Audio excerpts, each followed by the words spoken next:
Welcome back. તો અમદાવાદના ગોતા પાસે અકસ્માતની ઘટના સામે આવી। BMW કારે અન્ય કારની ટક્કર મારી હતી ને BMW કાર ડિવાઈડર પર ચડી ગઈ।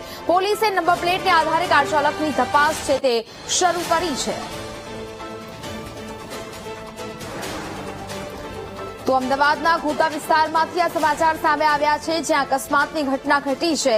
BMW કારે અન્ય કારને ટક્કર મારી હતી। BMW કાર ડિવાઈડર પર ચડી ગઈ હતી। પોલીસે નંબર પ્લેટને આધારે હાલ તો કાર ચાલકની તપાસ છે તે શરૂ કરવામાં આવી છે।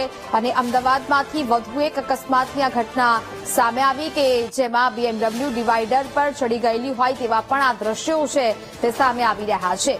આ કારે અન્ય એક કારને પણ ટક્કર મારી હતી। હાલ તો આ સમગ્ર મામલે સીસીટીવીને આધારે અને નંબર પ્લેટને આધારે કાર્યવાહી છે તે શરૂ કરવામાં આવી છે।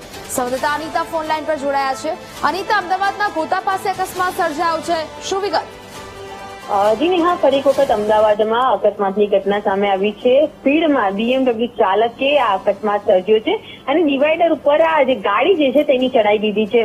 આ સમગ્ર અકસ્માતની ઘટનામાં કોઈ જાનહાનિના મેસેજ નથી, પરંતુ ડિવાઈડર ઉપર ગાડી ચડાવી દેતા જે હાલ તો પોલીસે જે ટ્રાફિક જામ થતા ત્યાં આગળ ટ્રાફિકને હળવો કર્યો હતો।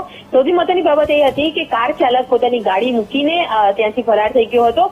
આ કાર ચાલકે અન્ય કોઈ ગાડીને ટક્કર મારી છે તેવી વાત અત્યારે સામે આવી રહી છે, પરંતુ હજુ સુધી પોલીસ દ્વારા કોઈ સ્પષ્ટતા કરવામાં આવી નથી। પરંતુ જે પ્રકારે કારનો જે નંબર સામે આવ્યો છે તેને લઈને આ ગાડીના ચાલકની ઓળખ કરીને ટ્રાફિક પોલીસ દ્વારા હાલ વધુ કાર્યવાહી હાથ ધરવામાં આવી છે। જી બિલકુલ અનિતા, જાણકારી બદલ આભાર।